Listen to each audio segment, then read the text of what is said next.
Classic Grand Finals. That is not impossible. It's not far-fetched. It's not a far-fetched statement. Oo, kasi again, this top 1 and top 2, we're talking about the newer teams ng MPL po. Medyo na-missan natin yung drop doon, pero doon sa Gusion, pero also sa Akay, naglilya din naman yung Onic dito. And I think we also get that thumb. So, I'm not seeing anything na parang bago or parang out of the box or threatening or pasabog, something like that. Yeah. These are very, very standard drafts. And of course, with this kind of standard draft, it all boils down to their abilities and their unison as a team. But at the same time, you have to look at it as both teams have their own checklists kung paano sila mananalo dito. And it's pretty defined yung kanilang mga drafting dito. That is why these teams are the most successful teams in MPL Season 4 kasi yung drafting nila, alam nila kung anong gagawin nila lahat. Alam na nila, mga kaibigan. Top 1 versus top 2, the two newest teams of MPL, Sunsparks versus Onic PH. On the blue side, ang Sunsparks, Reflesha for the Lolita. I got Fuzakhen on the Akay, JP, Gusion, Renzio on this X-Borg, and Kill VJ for the Hayabusa. And then, ang ganda ng ginawa nila doon, pero mamaya natin pag-usapan yan. Let us go for Team Onic dito. Onic PH, we have Iakno on the Kimi, Dilar as the show.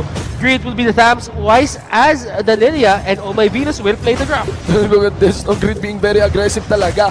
Even ignoring the likes of Ranger because he knows of the cooldown of that Chasm Leaf. At alam niya kung ano yung batting na kailangan gawin. There's a delay na nagawa pero that's very minimal, but at least they're gonna freedom here onto that crab coin. That was actually very smart for the side of Greet. for Onic?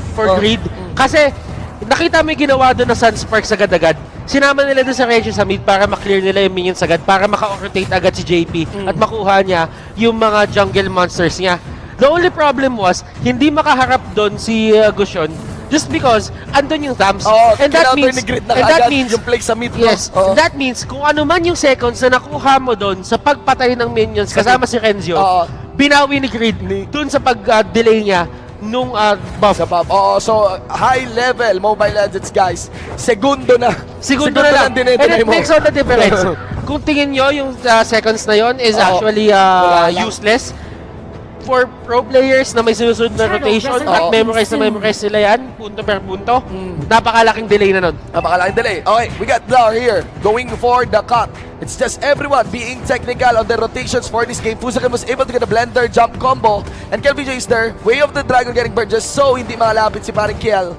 At wala pa rin tayong first blood, but everyone would be converging here to the turtle pit. Sobrang lapit na. Reflesha here with the charge. The turtle gonna be secured by the members dito ng mga taga Onic here. First blood secured by Onic, and Reflesha was down. Look at Onic dito. Isang kill lang yon, pero look at the net worth. Dahil sa delay na ginawa nila seconds yon, meron na halos na silang 2k na net worth gold lead dito, pero look at this. Look at this, ang linis talaga. Even the third aggro was balanced out, but it was too much though. That Sams took a good amount. So almost, yeah. And Venus, hindi atras. You got the Lilia waiting out, and of course, Nominal Blast na tatama din. Nag-grab na maalam. You got the Senjo securing Venus. This is literally very high IQ ML. Lahat dito na side ng Onic PH may maskara. That's crazy, man. Tinitindig balahibo ko. Anong klaseng... May maskara sila lahat, pre. Ayaw nila magpakita ng tunay na mukha nila. Baka malungkot sila lahat. Pero binenta nila sa kanya. Binenta, well, it will take me some good time bago aralin. Yes. We'll be honest, guys, hindi namin anticipated yung limang maskara na yun. I guess what you can say about that is mamaya na yun. Last insanity dito binenta. Casted by the ating X-Borg, but the last hit was secured by JP on this Gusion. Hindi ba na, boss? Greed here, dueling up against the Akay, and of course, members of Onic getting zoned out. Fuzakhen, salong-salo, boom-boom-pow ni Wise dito, and it is gonna be the Akay going down in the hands of Lilia. Okay, let's talk about the 5 wooden mask. Wooden mask. For the off-laners or the side laners, it's very much sabihin na natin normal na kumuha ng wooden masks yung mayan. But at the same time, if you get 5 wooden masks, that means you are giving a lot of emphasis dito for the team fight, for the skirmishes. Kasi it gives out extra gold kapag nakakapatay kayo. It gives out passive gold. It gives extra gold kapag nakakapag-take down kayo with the thriving mechanic. And right now, Regio dito trying to run away. And that is a strength of the X-Board. Probably yung driving mechanic talaga yung gustong laro dito ng Onic. Talagang literal na gusto lang nila lumaban. Because they know na mas mabilis yung pag-online nila dito against sa Sunsparks. They have the Kimi, they have the Tams. That's all they need. They have Yes. The funny part here is yung Tams that's supposed to be a solo laner is rotating so much. Yes. Diba? Kanina ba si Greed? Rotate ng rotate. Pero doon meron ding Greed. Namatay si Wise under the turtle. And it's gonna be an engagement. On to the mid lane side. Way of the Dragon na dinala ni Dila. On to Fusa. Pa rin. Pero naging 1-for-1. Counter an Inferno activated by Greed. It's gonna be a 3v2 here for the Siege. And the defensive side ay ang Sunsparks. Okay, so right now, looking at this, Sunsparks has the upper hand kasi hindi nagagawa ng Onic PH yung pushing capability. Hindi naaabuso ng Onic PH yung pushing capability dito ng Kimi. That means they're gonna get delayed. Yeah. And when the time comes na may gamit na din si KLVJ, alam mong tutumba dito yung Kimi with the shadow kill. At hindi lang yun. Hindi lang si LBJ. Paring batters. Look at JP as well. 203 on discussion. And it's clearly a very heavy threat. Good thing na lang na ang configuration dito ng Onic is of course a teamfight composition. So, against walang nagsosolo. Pero pag ikaw ay nagsolo, tulad ng show dito, that would be it. You're gone. Look at how fast or look at how precise yung timing ni JP doon. Nabato niya yung Shadow Blade Slaughter bago niya sipain. Nung pagkabagsak niya doon sa sa Way of the Dragon, hindi pa napaproc yung pangalawa, binalik niya yung Shadow Blade Slaughter niya. That's how they got the kill on the show. Wow. Para lang makuha yung high level. Very high level. Very high level, ladies and gentlemen. Let's see here, onto Venus. Of course, Fusaken getting the pin down. And it's gonna be Wise na namakalam na. Greed jumping out. And nakita mo si Raplex na sinasalo lahat ng panira ni Iaklu. And here comes Renzo, mga kaibigan. Of course, there is Greed goes for the jump dyan, pero wala pa rin. Naging 1-for-1 as Iaklu hindi niya rin inatrasan si Fusaken. Pero doon sa may baba, yung elephant in the room na hindi na-address, KLVJ, just pushing down the lanes. Yeah, yes, just pushing down the lanes. And I think meron ng mga snowball ditong heroes na hindi kinakagusto ng Onic. That is clear. JP here, that is too much now. 6-minute mark, 5-0-3. That is not good. That is totally not good para sa Onic dito. Sunsparks totally ML, the trend, no? Nabawi na yung lead. Nabawi na yung lead. But at the same time, Shinbu, you have to give a lot of credit para sa Sunsparks. Kahit si Raflesia yung sinasabi natin na pinakamagaling na Gusion player dito sa stack nila, binibigay ni Raflesia yung Gusion sa mga kakampi niya. And that means, malaki yung tiwala na itong team na to sa isa't isa. Just knowing that you're one of the best Gusion players in the country, pero kaya mo ibigay yun kay JP na magaling din. Magaling din. So, ibig sabihin, tiwala na lang to. So, tiba-tiba yung Gusion, alam naman natin na hindi pa humina yung hero na yan kahit wala na sa meta mga assassins ngayon.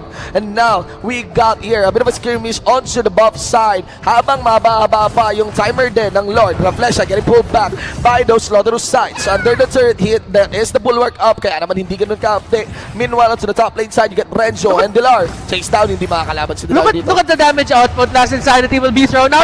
Going in, going out, stunning everyone. Oh my goodness. Ganun lang, no? Kailangan ni Flicker automatic, walang hesitation. Alam niya talaga na he won't be able to tag that show. One of the fastest hero then in Mobile Legends. So good Mobile Legends we are watching here. High level to. Sobrang high level na to. Here comes Wise again. And of course, Venus going for the cut. The wall, mga kaibigan. Hindi i-invest yung ult din. Ang grab doon. As you can actually see, that is just an Lolita under the Flesha. Now, Onic will be playing from behind. Dito sa larong to. Alam mo men, si Dilar, nakita natin sobrang dominating lagi ni Dilar. Right now, Dilar isn't really having the time of his life dito sa show. Ang mas nakakaroon ng space dito, si KLVJ. And KLVJ, just knowing this guy, na alam niya kung anong gagawin niya. Look at Fusaken dito, pumasok na siya Hurricane Dance. They just want to disengage. So, gusto lang man-disrupt din. Though, naka-burn ngayon yung Hurricane Dance. So, maybe a campaign can be pulled up here by Onic. There is Wise once again. Again, andun lang si Dilar, pa-split-split lang. Hindi rin sa mga lapit. Even Kiel, even Renzo can actually check him. And even JP can actually burst him. Tsaka tingnan mo din si Raflesia dito. Parang wala siyang pakialam sa mundo. Sige, nandun tayo lahat. Greed dito trying to go in. Fusaken dito. Meron ba siyang Hurricane Dance? Well, Hurricane Dance dito. But right now, the Dominant Blast will be thrown out. Godlike dun sa may gitna. Lilia will go down. Pero sabi ni Fusaken dito, sige, nalaban ako. But the knockoff will be there. Fusaken dito with the sprint. He will get out. But on the bottom lane. Yeah, but the moment that we are saying na Onic Esports playing from behind, bigla nilang binawi rin yun from behind. There is the split na ginagawa din of that Hayabusa. Pero kita mo na gusto nang tumapos niya ng laro of Onic PH as they want to go for the push on this inhibitor turret. So that would force actually the Lolita and even Pusakin to defend. Meanwhile, KLBJ will cancel his skirmish on the bottom lane. Ang lakas ng loob ni Raflesia na pumasok doon sa may, not necessarily pumasok, pero literally just going in front of 3 people from the side of Onic PH. Kasi, sa totoo lang, parang kapag kaganyan yung case, you would be very, sabihin natin, careful sa lahat ng gagawin mo. Kasi sa totoo lang, kapag ka mahuli ka ng isang stun doon, you're probably out eh. Oo. Kahit para ano ka pa, tank ka pa, di ba? Kahit si Raflesia ka pa, or you're using Lolita. But, well, we will see. Ngayon kasi ito na talaga yung team fight na hindi ka pwedeng basta batuan na lang. Pre coming in from Iakno Fusakin using the Hurricane dance just so nobody can go closer and closer. Also, yung Greed here. Counter Inferno is up. Actually, nag-chemical refinement palapit pa dito si Iakno. Nice flickering in of Raflesia using that aluminum blast. And now to the side, there goes JP to the backline. Binati siya ng Way of the Dragon, sinikmuraan. Winter Dragon! Crazy play from JP but it's still down. Pero doon sa may taas! Doon sa may taas! Tama-tama lang, KLBJ! Lahat na nangyayari natin sa may baba, pero sa taas! Wala na silang inipititin! Nautakan ng Sunsparks dito! Yung Onic PH! Oo, man, grabe pangutak. Even to the point of pressing that Winter Truncheon. Hindi ko akalain, 10 minute 51 may Winter Truncheon na kaagad si JP dito. The funny part pa is baka second core, ay, bakilan yung Winter Truncheon. After ng fleeting time. Kaya pala mura naman kasi yung fleeting time. Pero there is still crazy itemizations there by JP. Pero alam mo, Shin, kapag kumukuha ka sa gusyon ng fleeting time, that means you're very confident that you'll kill someone. Oo. Mababa damage, ha? Mababa damage. Sa totoo lang, kung papiliin ka kung ibang item of fleeting time, you would just go for the Holy Crystal, yes. or other stuff. Sabihin natin, Genius 1. But a fleeting time, ang ibig sabihin lang yan, you just want incandescence to go on cooldown na mas mabilis para mas marami ka pang mapatay in terms of team fights. Maximum uptime eh. Yeah, maximum uptime. Maano mo lang, incandescence ka lang. As in, it's not really resetting the incandescence to kill, but to give a lot of hustle here against Onic PH. But that might be an opening din para kay Onic PH kasi bumaba yung damage. Yes. Gusion, compared to what he's supposed to have during the 11-minute 50-second mark or 11-minute mark ng laro natin. Now, Onic muli, may bawi sa larong to. Hindi natin napansin sa sobrang dami ng aksyon. 4,000 40k mark pinangahawakan ngayon ng Onic PH. 40k mark, but as long as Sunsparks gets rid of this Lord, yung lanes lagi nakapabor sa kanila. Auto push lagi yung top lane na yan. Yeah, especially with Hayabusa and of course yun nga that top lane. So ngayon, kukuha ang Onic dito, gusto talaga nila ilaban. O, dinag-ultimate si Paring Renzo. Nice burst there. Good naman ang well, masarap pa na babas dito ng Onic PH. Gumerak agad sila. You can actually see na collapse being done here sa likod ng Flesh. Ngayon pala dumating steal out. And a one getting done now. And a double kill secured here by Hayabusa. Tatlo na naman na dito para sa mga Onic PH. May parusa. Dito ng Sunsparks. Grok will go down. He has the immortality of Iakno dito. Lahat ginagawa na para maka-take down. Pero fire missiles will be there. Last insanity will be thrown out again. Pero walang tatamaan. And no one died mula sa Sunsparks. Natuyo lahat ng tubig dahil sa last insanity. Hindi lang evaporation sila, hindi lang sila Sparks, man. Explosion. They're delivering explosion here. Sun explosion. Sun explosion. Oh my God. Well, kung Sunsparks nga naman, sparks lang ng araw yan. Sparks lang ng araw yan. Laki ng araw. Pero grabe. Very nice ultimate there by Renzo. This is, alam mo yung team fight na pinapakita nila, yung kalibre na to? Oo. This reminds me of Bren versus Signal Grand Finals. Yeah. Nung pinakadulo ng Sa akin, pinakadulo ng Season 2. Grand Finals. The one with the arrow. Yeah. Oo, yan. Totoo yun, mga kaibigan. Ito yung pinapaalala sa akin. Kumbaga, wait lang. Inas na naman gano'n dito. Hurricane that's coming in from Fusagan. Dice, ultimate there. Wala kay Wise, Lilia. And of course, burning the ult of Lilia. They will be backing up. Nakita mo yung ginawa ni Creed doon? Nakita mo yung ginawa ni Creed? Binato niya yung wheel. Slaughter sites. Yung slaughter sites. Binato niya. Ang nangyari kay Fusakin, dahil nausod siya ng onte, nawala yung kapit niya kay Wise. Ganda, no? Pati na lang slaughter sites. It's the positioning. It's the small things. Yeah, ginamit na lang yung slaughter sites para lang walang maipit. Now, Raflesia here, up 7 on the bulwark. Apat na lang mga member dito, mga Onic PH, mga kaibigan. JP here going all in on Wise and the Berser. No ultimate para Birbal para kay Wise dito. And of course, you can actually see na hindi pa rin patay si Wise. Musican using his Hurricane dance. And of course, not tagging anyone. Wise here with the ultimate. Pero yung buhay hindi ganun karami. Maliit pa rin. And now, JP here diving in. And a monster kill secured also by Onic. Iyak through chasing down. Pusakin, masakin. Then yan, kita mo na malaki ang panalo dito ng Onic. Isa na lamang natitira. At yan ay si Renzo. Kaya nga ba? Enrencio pinagbabaril dito ng harapan, nag-flanking mga kaibigan. Immortality will be popped. Makakalaban kaya siya dito? Oh my goodness. And right now, fire missiles will be thrown out. Rencio dito talagang hinayakap siya ni Oh My Venus. But look at the time na sinayang dito ni Rencio para dito sa side ng Onic PH. Ang hassle. Dahil doon, nabuhay na yung Lolita. Nabuhay yung Akay. There's no obvious objective. Process security man lang para sa Lord, hindi nila magawa dahil sa delay na ginawa ni Renzo dito. Those are crazy bars. Remember, golden are nagpa-fluctuate around 4,000 Yes. sa mga ganyang klaseng deep. Grabe. Mga kaibigan, alam mo, naalala mo signal sa brand dito. Ang naaalala ko dito, yung linyang tiba. Pero gusto ko sabihin sa mga audience dyan, huwag nyo nang hanapin yung wala. O huwag yun na hanapin yung wala. Tiba, pero Fusakin dito getting caught out. Hurricane Dance, ang ganda ng ipit dito kay Dular. Dular dito, he go down. No, he won't. Oh my goodness, luminang blast sa tatlo. At naman dito mga member na taga-Onic na flash ayun na bulwark will actually save you. Wala. Nakakatawa yung nabubulwark ka talaga. Alam mo lang, katapusan mo na. Oo, men. Nakabulwark ka pa rin. Oo, may Venus spotting out JP dito. Okay, they will be keeping their distance. Sama kumakit lamang si Yakro, pero oh, yes! Don't play here! Coming in from JP! What a crazy guy! Receive the way of the Dragon Bill, pero siyempre, Ay, grabe naman si Busan! Grabe si Busan! Double kill last round dito ni JP! Triple kill out of JP! Oh my finish, the only one remaining. What a crazy fight! This is, now the waves are pushing, JP leading, and you can actually give the very first defeat to Onic! Sunsparks! Fusakin wins the place!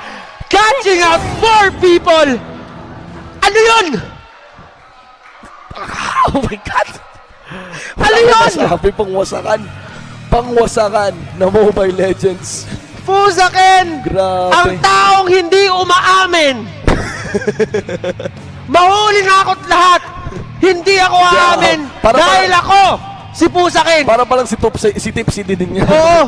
Si Fusakin hindi umaamin yan. Hindi umaamin. And what a performance from both teams! Wow! Which is crazy. Mobile Legends talaga. Di ako makapaniwala. Also, JP there, that was a crazy play then on the idea that he's very aggressive. Umatras siya ng konti, just relied on the spell bump of that Gusion. Upon incandescence, ang nakaharap niya si Iyaknu. Burst on the Shadow Blade onslaught. Sa sobrang intense ng laban, ngayon ko palang piniplay by